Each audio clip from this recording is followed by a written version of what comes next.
Assalamu alaikum masu sauraronmu. Karuwar mijina, kashi na 29.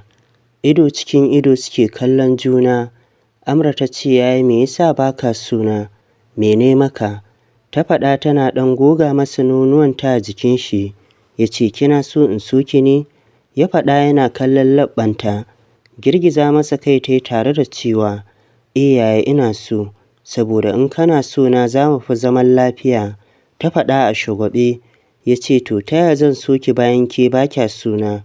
Ta shagwaɓa fuska ta ce, to ka so ni mana ka gani, ni ma a shirye nake na mai da biki. Ta faɗa tana kallon idanun shi. Shiru yayi suna kallon juna sosai. Ya ce, to ki fara bani abinci na ci, ki bani gurin bacci na kwanta na huta, saboda na yi sallah kafin na shigo. Ya faɗa yana ƙoƙarin raba ta a jikin shi. Ƙin yarda ta yi ya raba ta da jikin nashi. Ta ce, to yaya please kiss me, kamin in je in zuba maka abincin. Ta faɗa tana sake riƙe shi. Ya ce, ba kya tsoron na cije ki? Kin ga fa shekaru na 40 ba aure, kuma ke da kanki kika faɗa cewa wanda ya kai waɗannan shekarun cizo yake. Ya faɗa yana murmushi. Bai yi aune ba sai jin bakinta a kan nashi tana ta sumbatar shi. Kasa hana ta yi hasali ma limshe ido ya ɗora hannayensa kan ƙugunta yana maida mata martani tana ƙara maƙale shi. Ba su yi aune ba sai jin suka yi a gado sun faɗa suna ci gaba da kisin ɗin juna. Amra jinta take a wata sabuwar duniya wacce duka a aurenta biyu ba wanda ya taɓa kai ta. Hankalinsu bai dawo jikinsu ba sai da ya Ahmad ya fara ɓalle mata rigar nononta don tuni ya cire mata rigar. A kunyace ya sauka a kanta yana mai da numfashi. Ita ma Amra a kunyace ta miƙe zaune tana laliban kayanta. Ya Ahmad ko rigingine ya kwanta ya limshe idonsa yana jin wani irin yanayi a jikinsa. Ɗauko rigarta ta miƙe tana sawa. Ya Ahmad da ke kwance yana bin bayanta da kallo. Miƙewa ya zaune yana miƙa hannunsa yana maƙala mata rigar nonon. Da sauri ta fice ɗakin zuwa falo. Duk ta rasa sukuni. Kunyar shi kawai take ji. Shi ma sa kayan shi in ya tuno abin da ya faru tsakaninsu sai ta murmushi. Fitowa falon ya same ta zaune kan kujera. Jin motsin shi ya sa ta yi ƙasa da kanta. Zama ya kusa da ita har cinyar suna gogar juna. Binta yake da ido, inda ya ga yadda ƙirjinta ke bugawa da sauri da sauri. Murmushi ya kai hannun saman ƙirjin nata ya ce, a'a kai haba relax mana, kiss ne fa kawai. Meye na bugun zuciya haka, bayan ba yinki na farko ba kenan. Ya Ahmad ya faɗa yana dariya. Ɗagowa ta dube shi ta yi murmushi kawai, bata ce komai ba. Kawo min abincin anan yunwa nake ji, ba za ni dainin ba. Ya faɗa a marerece yana shafa cikin shi. Miƙewa tana tafiya tana kada mishi mazauni. Tsarki ya tabbata ga Allah, ya faɗa a zuciyarsa. Haka ta je ta kawo mishi abincin ya amsa ya fara ci. Yana tuno daɗin abincin Nancy, wanda ciki ya kasa tantance na waye ya fi daɗi a cikinsu. Har ya gama cin abincin Amra bata ce komai ba, shi ma kuma haka. Yana kammalawa ya dube ta ya ce, to ni bacci nake ji sai da safe. Ya faɗa yana ƙoƙarin wucewa. Ta ce, kai haba yaya, ko fa hira ba mu yi ba shine za ka je ka kwanta? Ta faɗa a shagwaɓe. Kallonta ya ce, kina da labarin bani ne? Ya faɗa yana kallonta. Labarai kai yaya, ni da na ƙosa ka dawo? Ta faɗa tana murmushi. Ya ce, to taso mu je gado ki bani, na gaji da zaman falon. Cewar ya Ahmad yana yin gaba. Miƙewa ta ya tsoraci ta bi bayan shi, don bata san me zai biyo baya ba. Suna shiga ya cire rigar jikin shi ya haye gadon, ya kwanta da gingine yana kallonta. A kunyace ta je gaban wardrobe ta ɗauko rigar bacci, sannan ta zuge zip ɗinta ta zama rigar jikinta. Tana ƙoƙarin sa ta baccin ne ta ji ya kira sunanta da murya can ƙasan maƙoshi. Juyawa tana kallon shi. Aje rigar ki zo nan a haka, ya faɗa yana limshe idanu. Yaya ai rigar bacci ne zan sa. Ta faɗa a shagwaɓe. Na sani, amma ba na so ki sa ɗin ne. Ya ba ta amsa yana tsira mata idanu. Ajiye rigar ta yi ƙirjinta na dukan tara-tara. ta nufi gadon daga ita sai ɗan kamfai da rigar nono. Tana zuwa ya miƙa mata hannu ta kama, ya ja ta kan gadon ya mata masauki a ƙirjin shi. Amurkan baki ya mutu, sai ido kawai take rabawa. Kwalliyar jikin rigar nonon ne ta dame shi. A hankali ya miƙa hannu bayan ya ɓalle mata rigar nonon. Ɗaga ta yi daga jikin shi sannan ya zare ta. Rintsa ido ta ganin yadda yake bin nonuwanta da kallo. Ta ce yaya ka kashe hasken please, kunya nake ji. Ta faɗa bakinta na rawa. Ya ce an ƙi a kashe hasken, ƙirji ya fi ƙirji ne, ni nawa da kika kalle min a hasken cewa ne a kashe. Ya Ahmad ya faɗa yana mata fulo a bayanta. Ta ce ai naka ba irin nawa ba ne yaya. Ta faɗa a shagwaɓe. Ya ce to meye bambancin, na ga ɗazu har murza min kansu kika yi, in ba iri ɗaya ba ne to ina za ki samu na murzawar. Ya faɗa yana tsira mata idanu. To yaya aini nawa manya ne fa. Ta faɗa a kunyace. Ya ce oh I see, na gani kam Amra manya ne fa. Ya faɗa yana kwantar da ita a kan filin, sannan ya kwantar da kanshi a jikin nonuwan nata. Yana faɗin ba ni labarin da kika ce za ki bani. Wayyo Amra kasa magana ta yi, jin kan yayan nata a ƙirjinta, hannayensa kuma a bayanta. Bakinta ya fara rawa tana in'ina. Katse ta yi da cewa bar shi kawai, tunda ba zai bada a yaran da nake ji ba. Ya faɗa yana ƙara gyara kwanciyar shi a kan ƙirjin nata. Amra na jin shi ya bacci a ƙirjinta cikin kwanciyar hankali. Sosai hakan ya yi mata daɗi. Hakan na nufin yanzu yana son ta kenan, zai yi zaman aure da ita. Shi ne abin da Amra ke tunani har bacci ya ɗauke ta. Ko da asuba ta yi ya riga ta farkawa. Dubansa ya kai fuskar ta ga yadda take bacci, hankalinta kwance. Murmushi ya ce a ran shi, Amra ina son ki fiye da yadda nake son rayuwata. Na yi mamaki da na ce ba na son ki, wai har ake bani haƙuri na so ki. Gaba ɗaya rayuwata taki ce Amra. Ina miki son da ni kaina ban sani ba. Zan ci gaba da zame miki hawainiya mai canza launi, har zuwa lokacin da ke ma za ki koyi irin son da nake miki, ta yadda ba mai rayuwa cikinmu in ba tare da juna ba. Ya faɗa yana sumbatar goshinta. Sauka ya ja mata bargo ya rufe ta.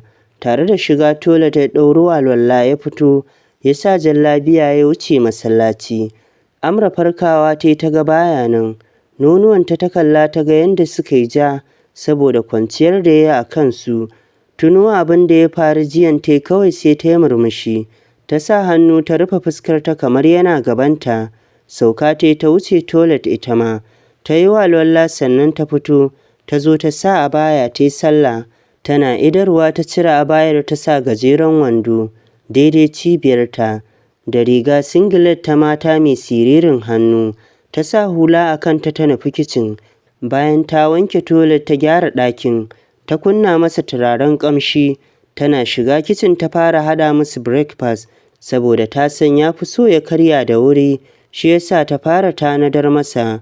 Shi kuwa a masallaci suka haɗu da Baffa. Bayan an idar da sallah suka gaisa. Yake faɗa masa shigar dare shi yasa bai shigo ba. Nan suka jero zuwa cikin gidan suna hira. Baffa na ganin ya Ahmad zai wuce ɓangaren shi. Ya dakatar da shi ya ce je ka gun iyalinka. In rana ta yi ma ci gaba da hirar. Zan isarwa da ummanku saƙon gaisuwarka. Baffa ya faɗa yana juyawa. Ya Ahmad a kunyace ya yi wa Baffa sallama. Ya shigo ɓangaren nasu. Tun a falo yake jin ƙamshi mai daɗi. Ya cika gidan tamkar Nancy na girki a Legas. Sosai yake mamakin yadda girkin Nancy ke daɗi da ƙamshi irin na amrarsa. Tabbas in ya koma zai tambayi Nancy ina ta koyi girki. Kicin ɗin ya shiga inda ya arba da ita. Tana gudanar da aikinta cikin kwanciyar hankali. Ta bayanta ya je ya tsaya. Ya zura hannayensa ya rungumo cikinta. Ya ɗora kan sha kafaɗarta. Murya ƙasa-ƙasa cikin raɗa yake cewa, ina za ki kai ɗuwawuka haka Amra? Ya faɗa yana shafo mazaunanta da hannunsa. Murmushi ta ce da shi, yaya to ina ake kaiwa ka faɗa min ni ma sai in kai. Ya ce ina ko ake kaiwa da ya wuce gadon mijinki? To yaushe za ki kawo min? Ya faɗa yana shinshina wuyanta. Zara ido ta yi tare da juyowa ta kalle shi. Suna fuskantar juna. A hankali ta ce hakan na nufin kana so na kenan yaya? ta faɗa a ɗan tsorace. Ƙara manna marar sai guri ɗaya, yana mata wani shi'umin kallo ya ce, sai ina son ki kenan za ki kawo min? Ya faɗa yana kallon tsakiyar idanunta. Ƙasa ta yi da idonta tana faɗin, in kana so na zai fi dacewa ne yaya? Ta faɗa tana satar kallon shi ta yi ƙasa da kanta. Murmushi ya sa hannu ya ɗago fuskarta, ya ɗaura goshin shi a kan hancinsa yana gogar juna, haka ma leɓɓansu. A hankali ya ce, ko da ina buƙatar kasancewa da ke yanzu ba zan samu ba? Ya yi tambayar, hannunsa na yawo a gadon bayanta. Limshe ido ta ɗan buɗe bakinta, ta sa hannayenta ta dafa ƙirjin shi. Tana jin yadda yake shafa gadon bayanta. Jin ta masa shiru ne ya ce, an same. Ya faɗa yana shinshina wuyanta. Cike da kasala ta ce, yaya? Ƙara matsar ta yana ci gaba da shinshina ta. Murya can ƙasan makoshi ya ce, ba za ki bani ba na ce? Duk ya gama kashe mata jiki da salon nashi. Da ƙyar ta ce, yaya sai in kana so na ne, hakan za ta shiga tsakaninmu da kai. Ta faɗa tana ƙoƙarin ture shi. Riƙe ta ya hana ta ƙwacewar. Yana kallonta yana murmushi ya ce, in na karɓa da ƙarfi fa? Da sauri ta kalle shi ta ce, fyaɗe kenan fa yaya? Ta faɗa a tsorace. Hannu ya sa yana gyara mata gashin kanta. Ya ce, babu fyaɗe a gidan aure Amra, don haka ki zama cikin shiri. A koda yaushe zan iya amsar abuna. Yana gama faɗin haka ya juya ya bar kicin ɗin. Bayan ya ɗan daki mazaunanta, bin bayan shi Amra ta yi da kallo tana murmushi. Tabbas za su sha soyayya da yayan nata. Daga ranar da ya sauke girman kai ya yarda yana son ta. Da sauri ta kammala girkin nata ta gyara ko'ina, sannan ta je ta jera a dainin. Ta nufi ɗaki don ta yi wanka saboda ta san zuwa yanzu ya yi nashi ya fito.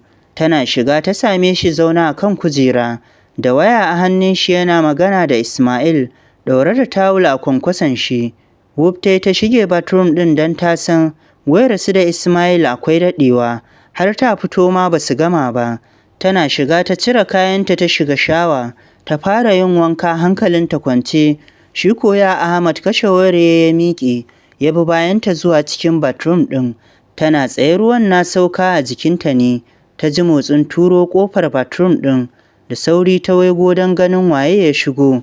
Ya Ahmad ne ke mata murmushi.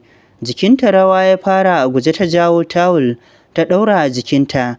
Ta yi ƙasa da kanta tana jin dama ƙasa ta tsage ta nutse saboda tsabar kunya. Shi ko ƙarasawa ya inda take, yana murmushi ya sa hannu ya janyo ta jikin shi. Sai rawar sanyi take. Saitin inda ruwan ke zuba ya ja ta, ruwan ya ci gaba da sauka a kansu. Tawul ɗin jikin shi ya cire ya wurgi da shi, sannan ita ma ya ja nata. Da ƙyar ta bari ya zara tawul ɗin. Da sauri ta sa hannu ta kara nonuwanta da kuma gidan daɗinta. Hannu ya sa ya cire mata hannayenta, ya ja ta a jikin shi ya rungume ta. Amra ko in ban da rawar jiki ba abin da take, tana yi kamar za ta faɗi ƙasa. Hannu ya sa ya ɗauke ta caka jikin shi. A haka ya musu wankan idanunta kulle. Tawul ya ɗaura mata shi ma ya ɗauro suka fito. Da ƙyar yake taka ƙafar shi, saboda Hajiya babbarsa da ta gama miƙewa ƙyam tana buƙatar abinci. Suna fitowa ya ajiye ta tare da hawa kan gado ya kwanta, tare da ware ƙafafun shi. Amra da ke tsaye a gefe kamar akuya ɗaya a masaida, ta kasa ƙwaƙƙwaran motsi. Amra zo nan, cewar ya Ahmad muryar sha sanyaye. A tsorace ta taka ta je inda yake, kanta a ƙasa ta tsaya. Hannunta ya kama ya ɗora kan Hajiya babbarsa da ke cikin tawul ya ce, Filis rarrashe ta Amra, ta hana ni sukuni. Ya faɗa yana matsa hannunta bayan ta kama ta.